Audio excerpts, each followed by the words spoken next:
Hello everybody, and welcome back to episode 2 of Space's Hard Vacuum with Cerberus. And you find me already hard at work in the VAB trying to put together a rocket to carry this Sputnik Mark 1 probe core, complete with a little flag on it, into orbit. The stretch goal at this point is to actually put it into orbit.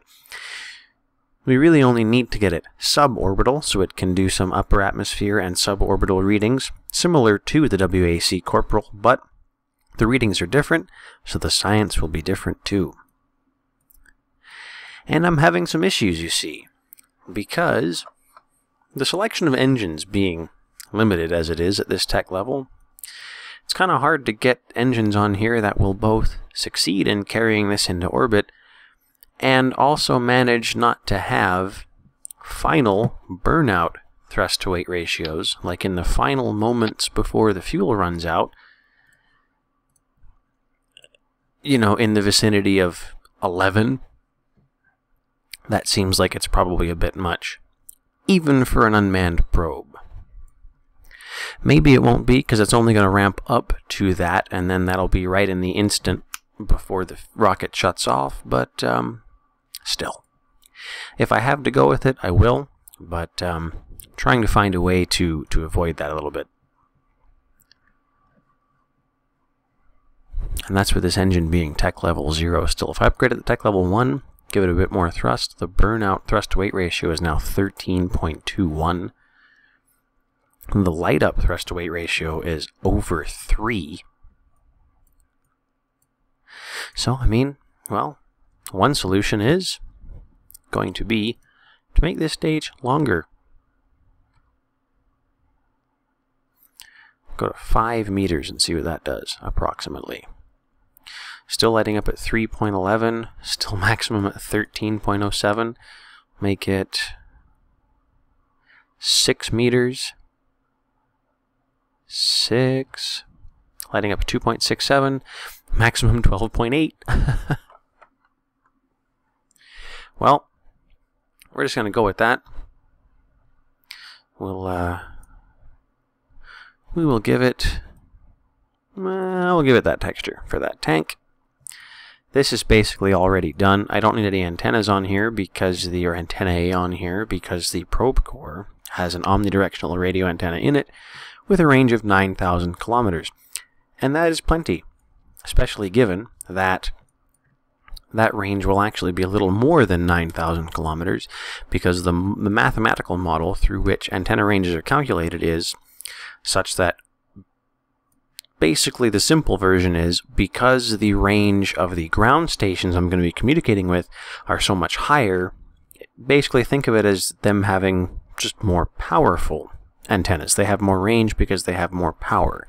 And so this thing will actually be able to effectively communicate probably beyond the 9,000 kilometer range. In any case, even with the rocket we build now, we could launch straight up and probably not get 9,000 kilometers high. So either way, we are very, very safe without any extra antennas. It's a pretty simple satellite. It's just got the core. It does, of course, have the communication capability. If we get it into orbit, we will be able to use it for a comms relay to help with establishing a network later.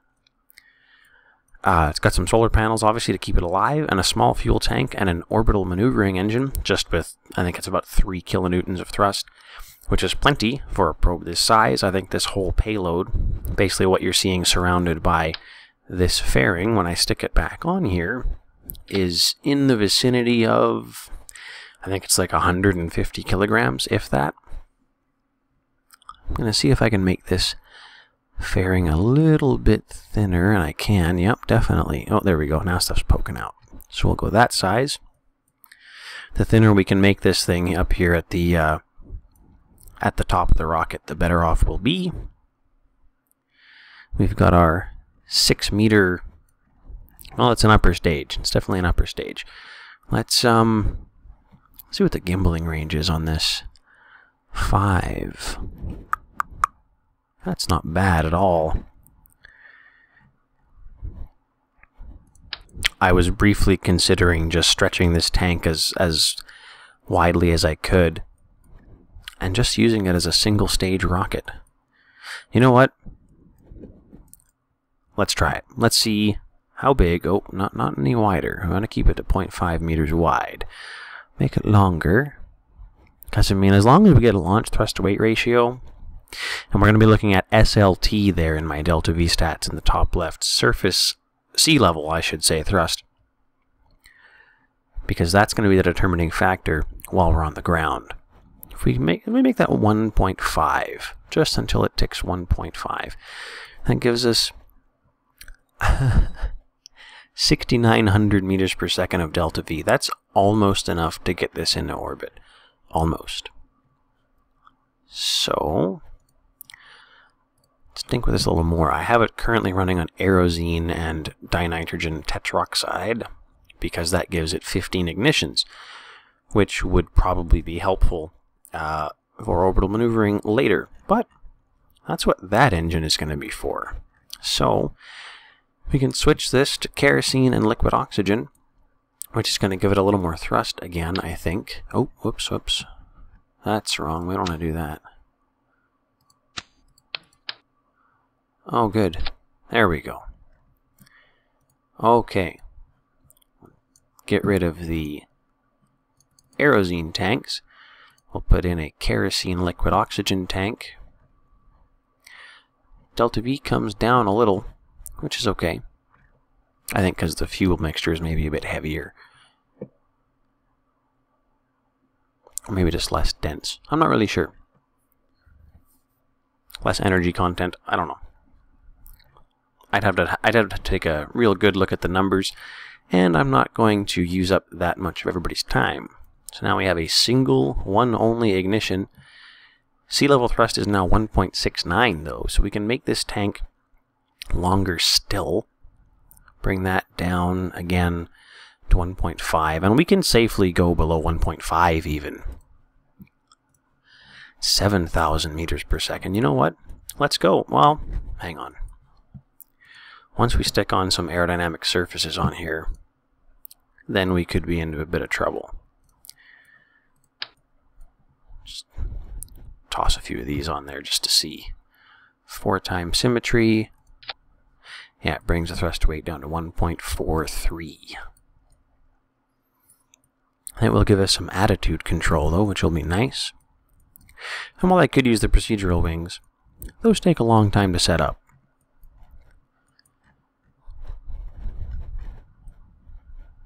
Might as well try everything that I have at least once anyway, right? I have all these parts at my disposal. Might as well make use of them.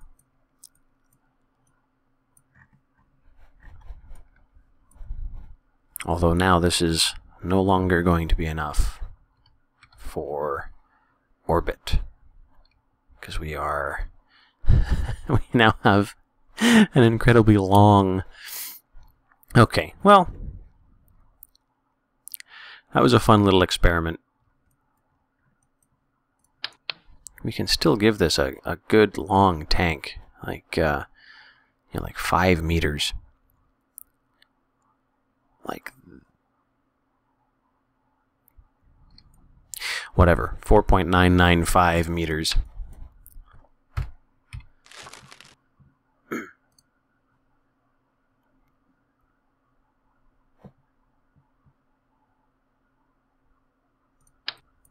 And hell with it.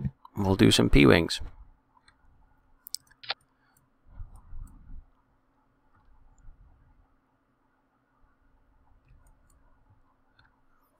Just some little ones, he said as he made these massive things.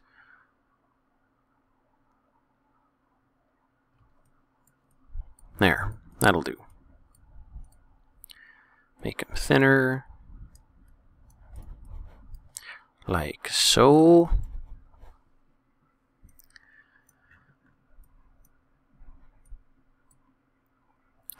And that's going to be our incredibly long second stage.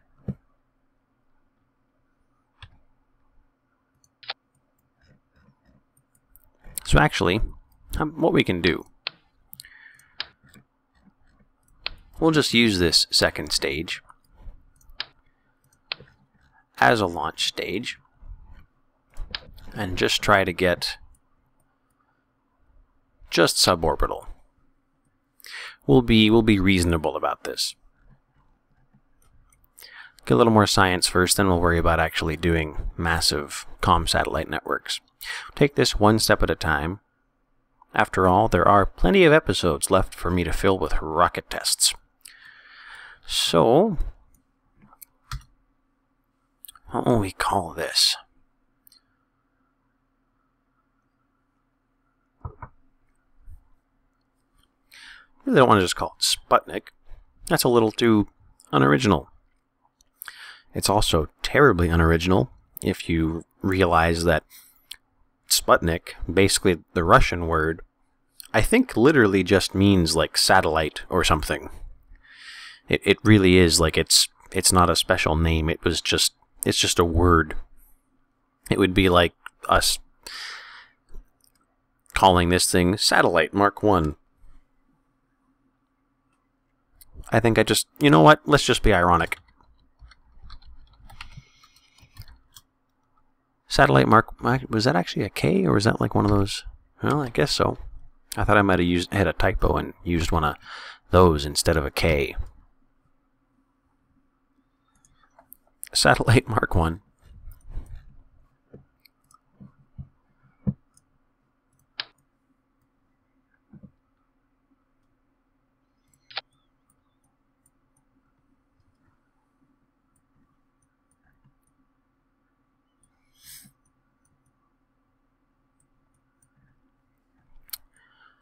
I'm just realizing now this thing has next to no attitude control.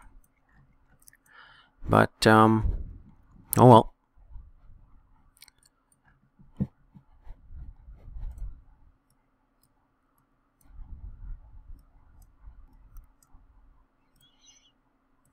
Fix the staging like so. And, well, we'll see. We can add some attitude control later if we upgrade this to actually go into space and stay there. There it is, that lovely, lovely rocket. Just as the sun is going down, too. Going to be having some night launches here pretty soon. Let's see, I don't have a smartass for maneuvering. I do have ascent guidance, so I'm not going to worry about that. I know this thing isn't going to get into orbit, so I'm just not going to bother with telling it to autopilot its way there. Stick on some SAS. We'll do that to monitor the pitch. Throttle up.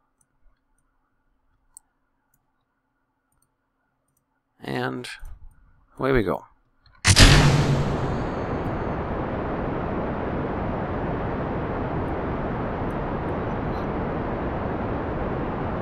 Oh, wow. Okay. Okay, then. It's got lots of attitude control. We'll see what happens. I just turned off SAS. I'm letting it... It's rolling a little bit. I'm just going to let it fly, see where it goes. It is staying at a pretty high pitch so far, which you'd expect. It's got a lot of thrust. Watching that dynamic pressure, though, it's getting kind of high. Yeah, there we go. High dynamic pressure. Although, we should be getting to the point where it's not going to climb too much more steeply. Getting up through those evening clouds now. Yeah, this is working pretty well. Bit of spin on it, which is...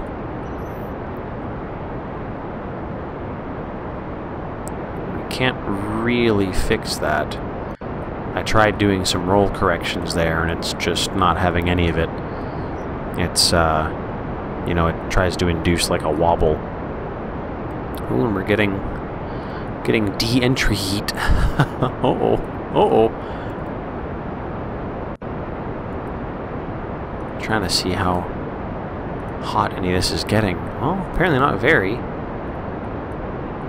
Which is good. None of it's really getting very warm. The rocket, of course, is.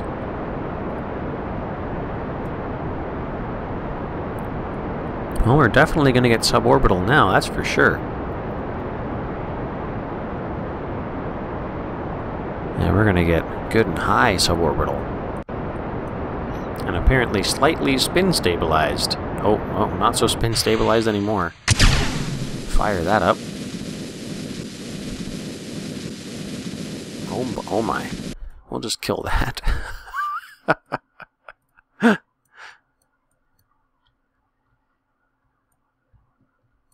Try to get this thing pointing prograde here now again.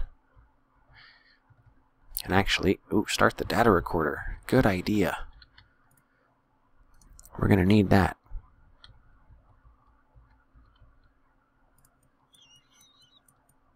I suppose it is my prograde vector, isn't it? We'll do some roll correction here so my steering isn't too far off. Just about like that. Fuel is pressurized. That's good. We like pressurized. Data recorder is full. Atmospheric readings. Transmit 25 science. Well, that's a little less than I was hoping for. Once we get... Well, we'll just start this up now. Prolong our orbit as much as we can. I'm not going to do too much of it. We don't have a ton of fuel here. Activate the recorder again.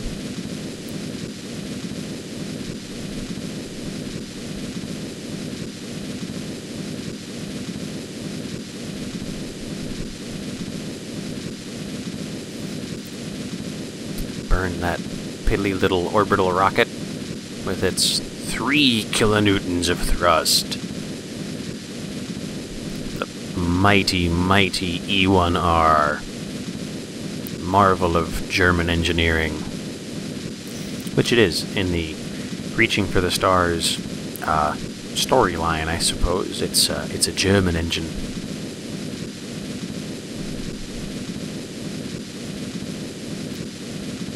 But I guess my version is going to be everyone collaborating all together. There's going to be American engines and British engines and German engines and Russian-derived solid boosters and all sorts of fun stuff.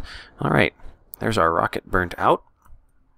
We'll point some solar panels at the sun here so that we can charge up. See what we get there. Got some exposure there, and some there. Electric charge is looking good. We get some charge coming in. Data recorder is apparently full. Telemetry readings. Hey, there we go, 100 science. We like that.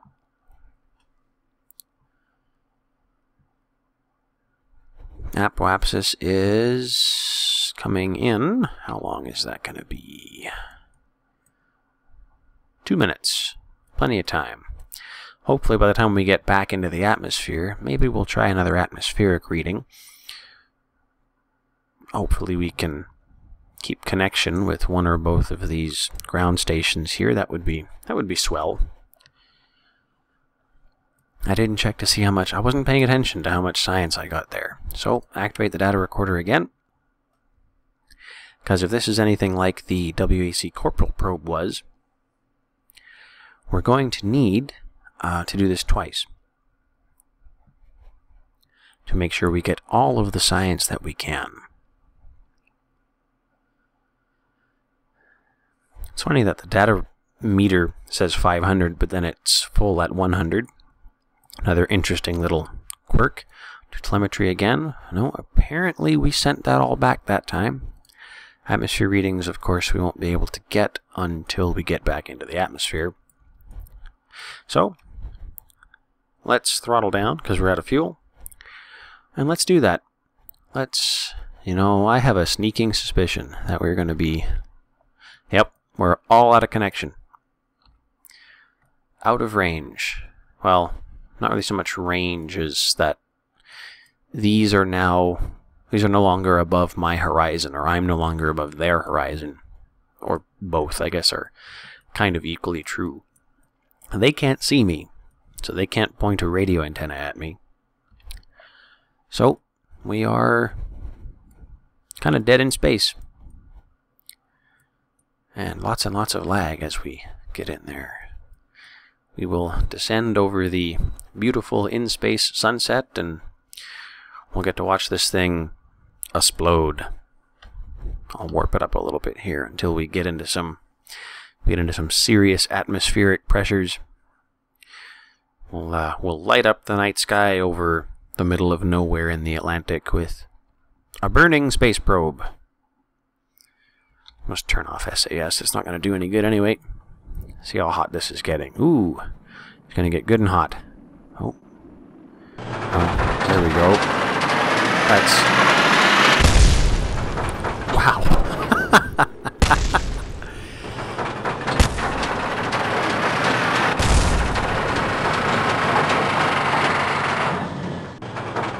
Oh.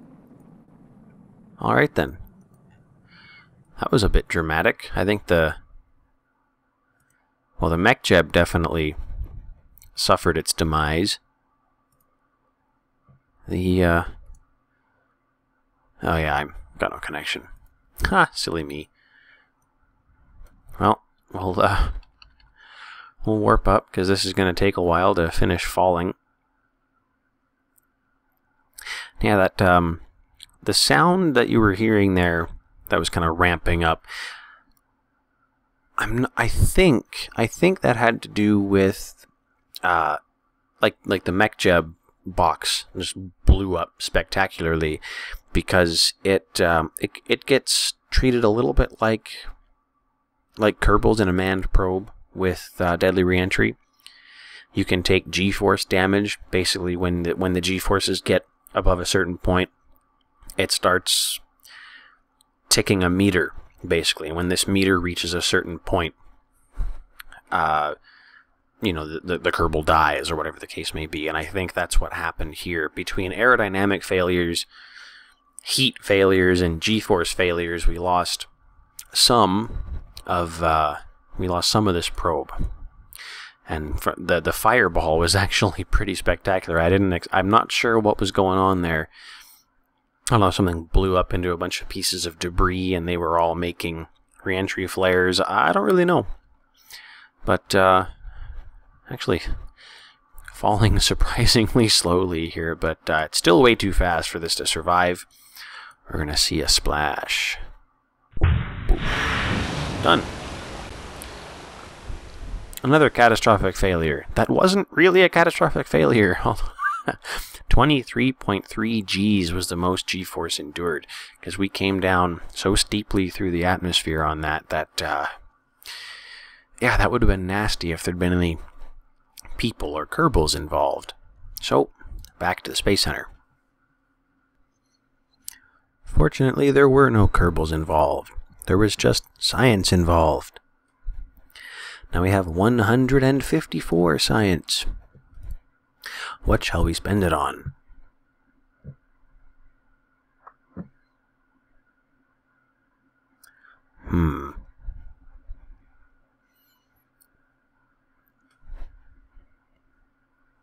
Communotron 32 is neat. These have dish and omni antennas. That's nifty. This one has two. That's very nifty. That's maybe a little bit too nifty. I might have to dig through my configurations. There could be an error there in my install. And that one too.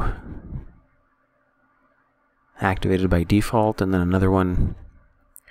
See, why would I even ever activate one of the antennas? Because there's one by default that's activated, and another one that snaps under high dynamic pressure with a shorter range. Very strange indeed.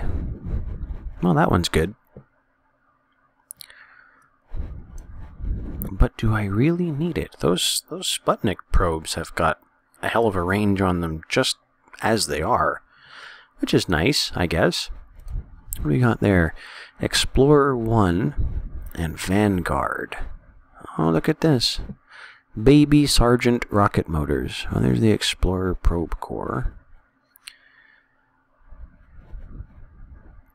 Vanguard 1. Well, more stuff to do later. T2 Electronics gives us some comms dishes, some solar panels, some batteries, some cryostats. Well, I guess some interstellar stuff one of these days. We'll need some...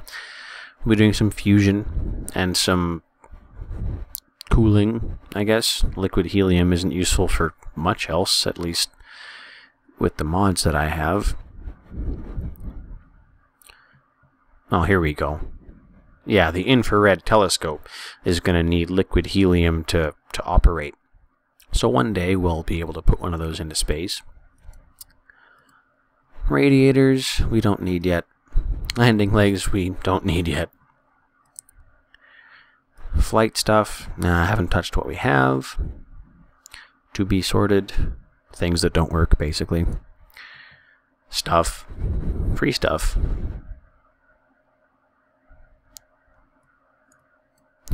Nuclear warheads.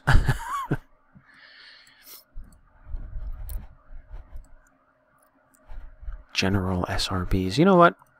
We'll leave it for now.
Or will we?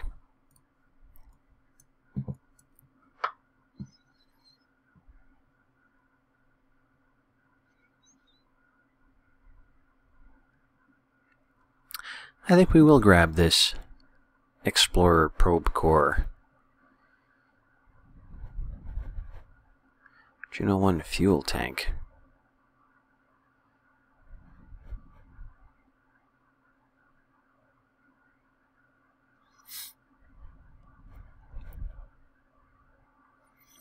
Well, we'll do something anyway, that's for sure. We'll grab that. That leads us to Luna probes and an empty node with a cost of 50 science. Cool. That's, yeah, okay. I guess that'll be a bit of a waste of 50 science we'll have to get through at some point. We will start a new build, though. And we're going to use, oh my, the Sputnik 2 probe core, apparently.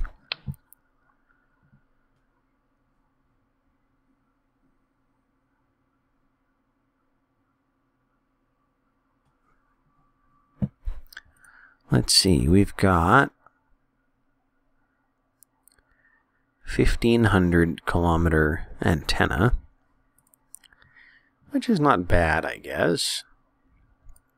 So we'll do that. What do we have on this one? Bio readings and radiation readings. Okay.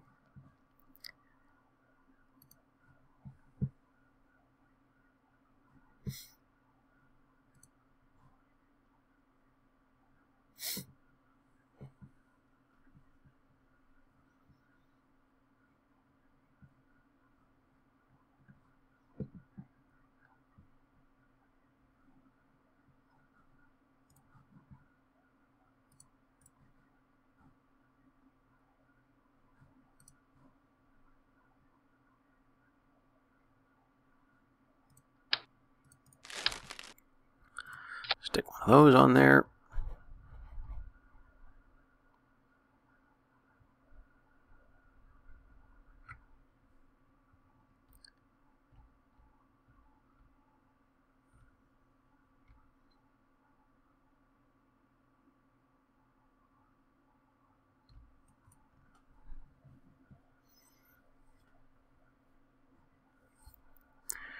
And we'll put a little baby engine under it.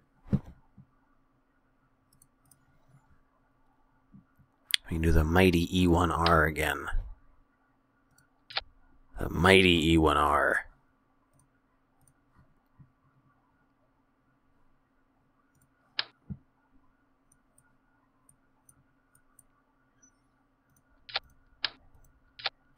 Stick a mech jab on there, I suppose. Since this is basically already a nose cone, we're not really gonna... I'm not gonna do fairings around this. So we'll just hope the mech jab doesn't get destroyed on launch. And if it does, we'll have learned something then too.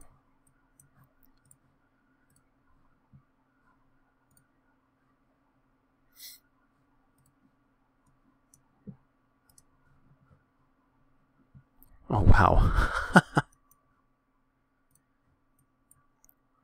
Okay, maybe something bigger than the mighty E1R.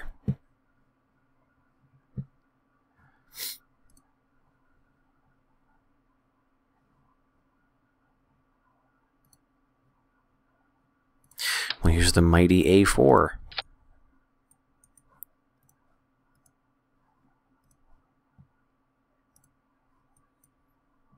Much better.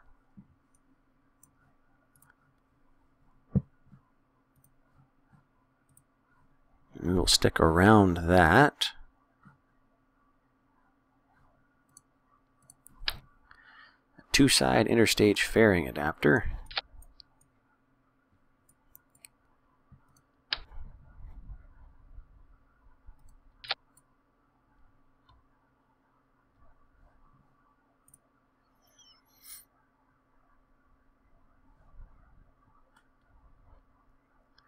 Which we will learn how to use as we go.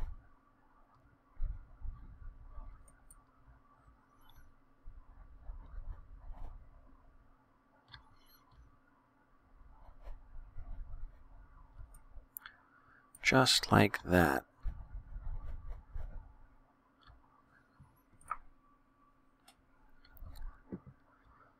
A little bit of extra height.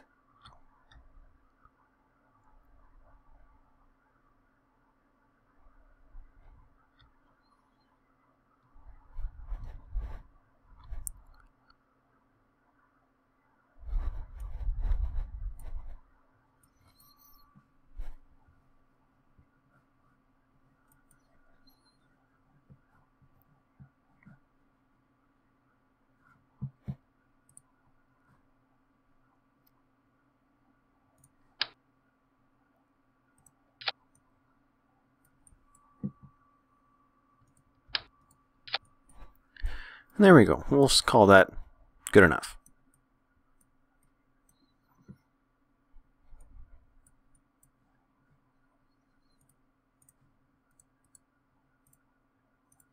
Ejection force of 0. So we'll actually,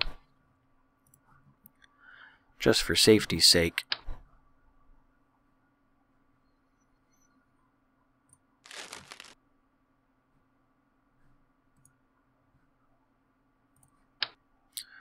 and we'll stick a UP13 decoupler in there.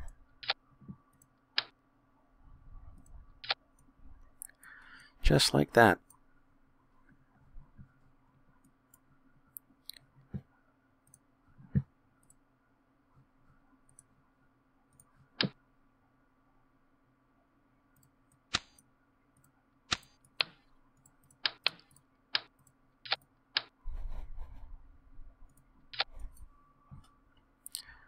Gets a bit finicky sometimes with the collisions and stuff.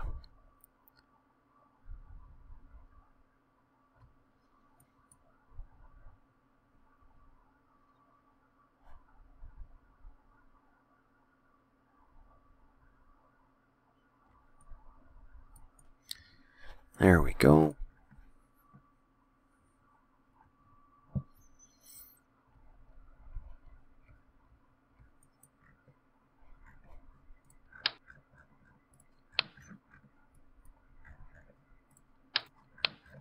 Let's pick an engine here.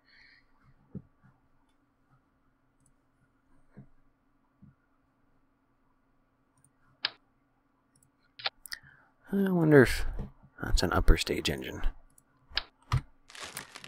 Pick something that's a launcher. There's a launcher. And that is too. That's probably got plenty of thrust. Plenty. Is running on kerosene and liquid oxygen. That gives us... yeah, we can make that tank longer as well.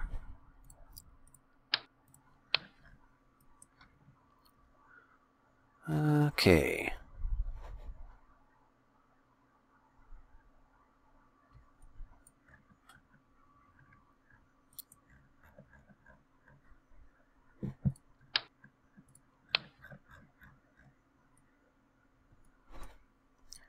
It's almost enough for orbit. But again, we're not too worried about that at this point. Certainly not with this thing. This is not going to be a comm satellite by any stretch of the imagination.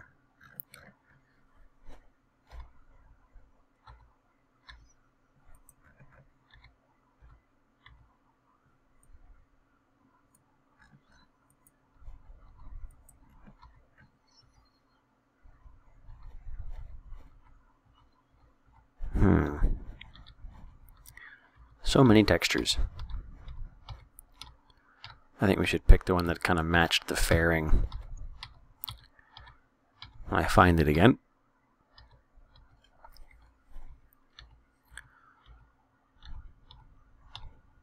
There we go. Why not? Kind of just looks like a medium-range ballistic missile at this point. Speaking of medium-range ballistic missile, oh, that's right. I don't have to worry about there being no gimbaling anymore, do I?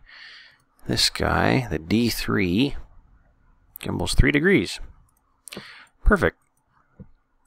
So we'll give it some... oh, that's too big. Heavy control winglets are too big as well. Let's, yeah, we'll just throw some Delta Deluxe winglets on there. Why not?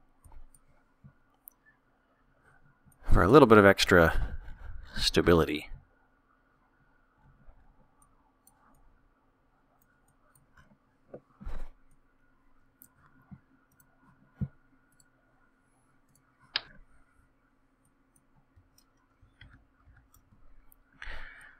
And no, this isn't exactly my building style. I would probably sit here and dink around with P-wings until I got them just the way I wanted them, if I wasn't trying to make a video. That would take up way too much of everyone's time. I do try to build things a little quicker for the purposes of this. One of these times, I'm sure I'll find a nice happy medium. We're going to go here. We want the engine and the launch clamps at the same time.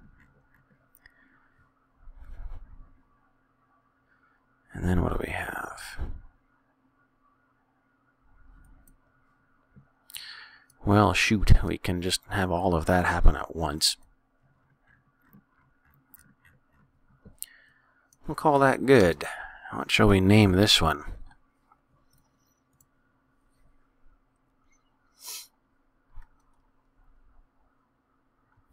Suborbital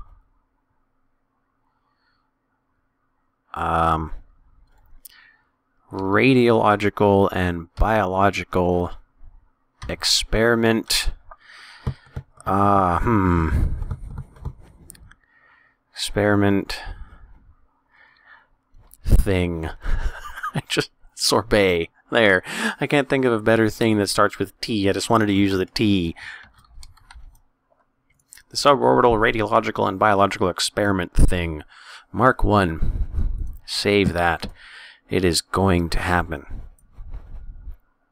Look at that. That's just beautiful. Set SAS. See. surface thrust to weight ratio of 1.29. Alright, throttle her up. We'll wait till it gets to, I'll say, 80 meters per second, and pitch it over by 3 or so degrees. See what happens. I'm still kind of experimenting with these manual-ish gravity turns myself. I'm not too good at them yet. We've got some choppiness here. There we go. Pitch it over. That was a bit much.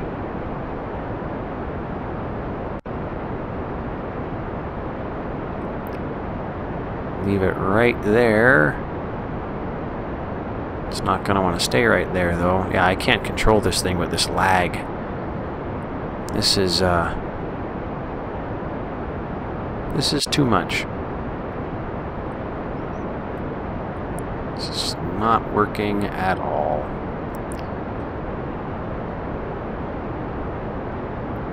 Well, we'll let it stabilize. I'll actually shut off SAS, and we'll let it do what it wants to do. Because at this point, this is way too choppy for me to be able to control it well.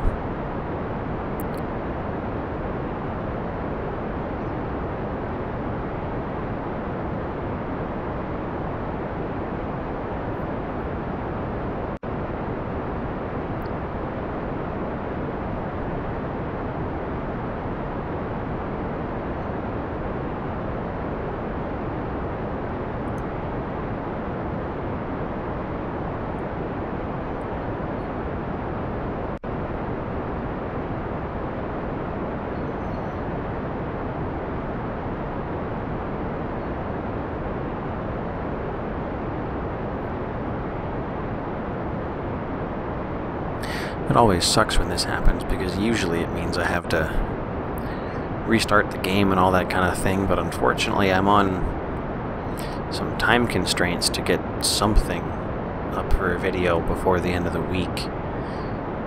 Because I want to do another one Monday, which is only a few days away. I wanted to have one up in between. So, just this once, we're going to have to settle for a rather laggy, crappy frame rate launch.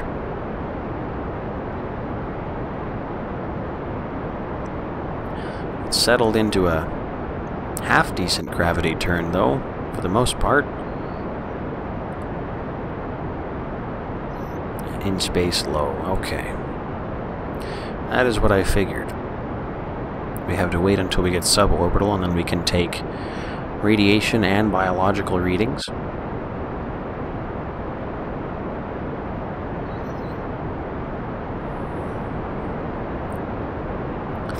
This 2 or so minute burn is taking quite a bit longer than 2 minutes, though, because the game will actually kind of slow down time rather than skipping physics calculations. So it's actually clearing up pretty nicely now. I think the aerodynamic calculations might have had a little bit to do with it, because now that we're out of most of the atmosphere, it seems to be doing okay.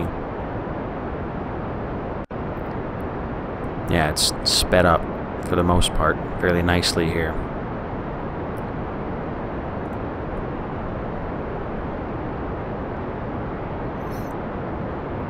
And this rocket's doing fairly decently well.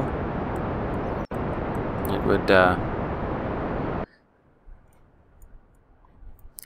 well, judging by the path it's going to take, it would definitely be a pretty good short to medium range ballistic missile.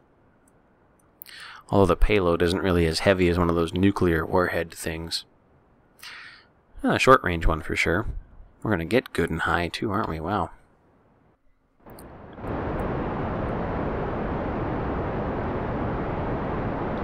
Let's get some SAS back in here.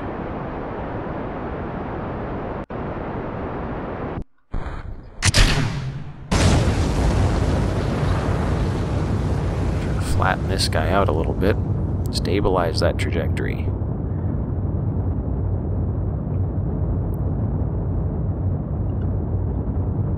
Very little actual SAS torque on the probe core here. Oh yeah, rolling just causes it to yaw. We don't want that. And then it pitches, and then it does all sorts of things. We gotta bring this under control here. Alright, that's mostly under control. Although I do... Okay, we're suborbital now. Activate that data recorder. We will bring our trajectory down a little bit here to maximize our time above the atmosphere rather than simply the height that we get to.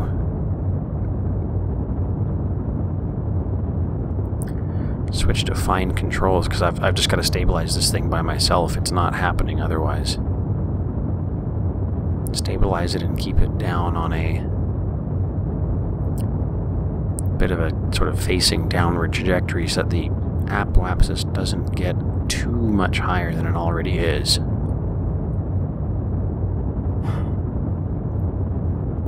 There we go. That's pretty good. Data recorder is working away. Actually, come to think of it, we do kind of want to stay high rather than going sideways because we only have so much range on that antenna. 1,500 kilometers. Well, it'll be more than that, but I don't know by how much. I didn't do the calculations. We'll just keep it prograde. Do the bio readings, transmit them while we can.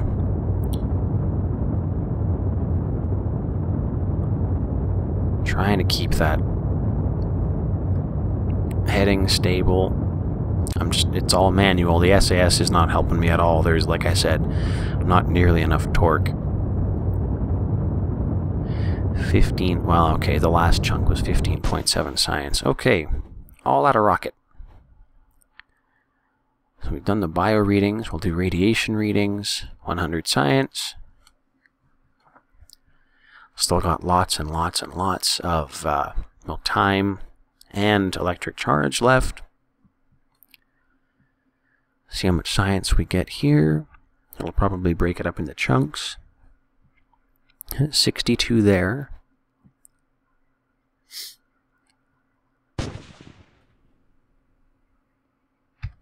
Plus another 14.4. Okay, let's do more bio readings. 25.6, and we'll transmit that.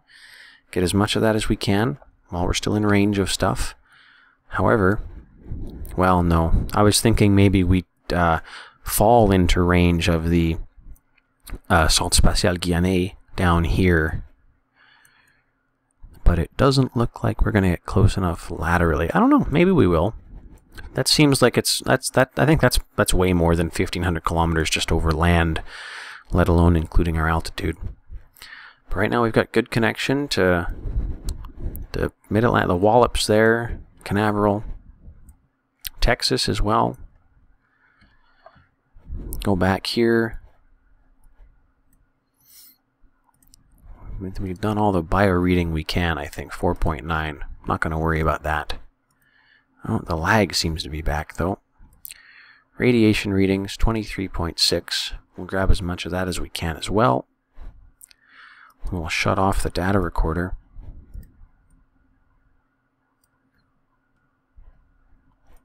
Yep, definitely after this flight is the point where I restart KSP and try again.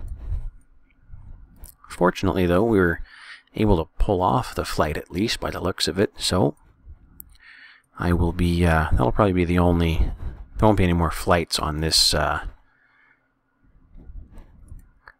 episode anyway, so it won't be too big a deal.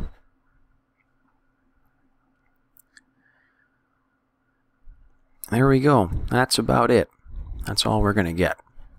So let's time warp.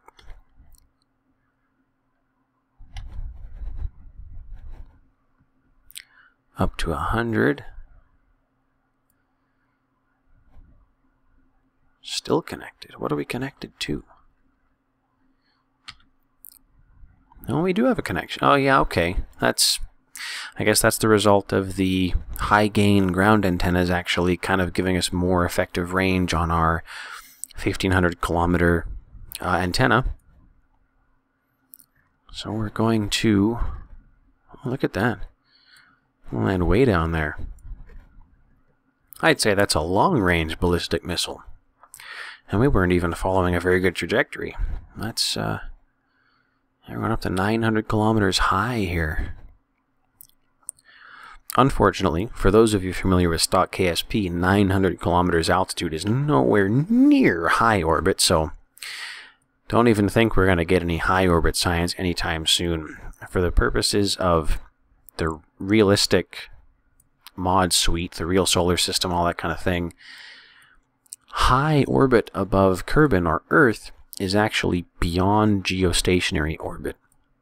Geostationary orbit occurs at an altitude of 35,786 kilometers. I'm sure I'll check after I finish filming this, and I'll put up a little caption or something making fun of myself for being wrong, or patting myself on the back for being right or close. We'll see. We'll see how close I was. It's around there. It's definitely more than 35,000 kilometers. And that's a lot. I think that's higher than the high orbit altitude threshold for most of the other planets and moons in the system. It strikes me as a little bit arbitrary, but then at the same time, it also does kind of make sense. It's a very, as arbitrary limits go, it's a very good one to have. The ones on the other planets are really just completely arbitrary. An altitude was just picked as being the threshold between low orbit and high orbit. At least the one for Earth has some basis in fact or experience or what have you. Down into the atmosphere we go. Where are we here? It's going to be hard to see because we're on the night side, but we'll maybe catch a bit of a silhouette of everything about to explode, I think, very soon. This is going to overheat right quick, like. If I can get a... Well, it's actually not getting hot very fast. That's getting hot pretty fast. The engine should be catching the brunt of it here soon. Well, maybe not. There we go. There's an explosion. There's another explosion. Yeah, at this point, the engine is just leaned up against the probe core. The fuel tank blew up. Zoom in here. The fuel tank blew up. Now this engine is no longer attached to it. It's just sitting there because the probe core is falling against it and it has nowhere else to go. Oh, there it went. Flipped itself out of the way. This thing is spinning. Oh my god, it's spinning now. We can't really see it. You can tell by the nav ball more so than anything else because the frame rate's quite low. Temperature's pretty high though. That thing got pretty hot. It can withstand some good heat.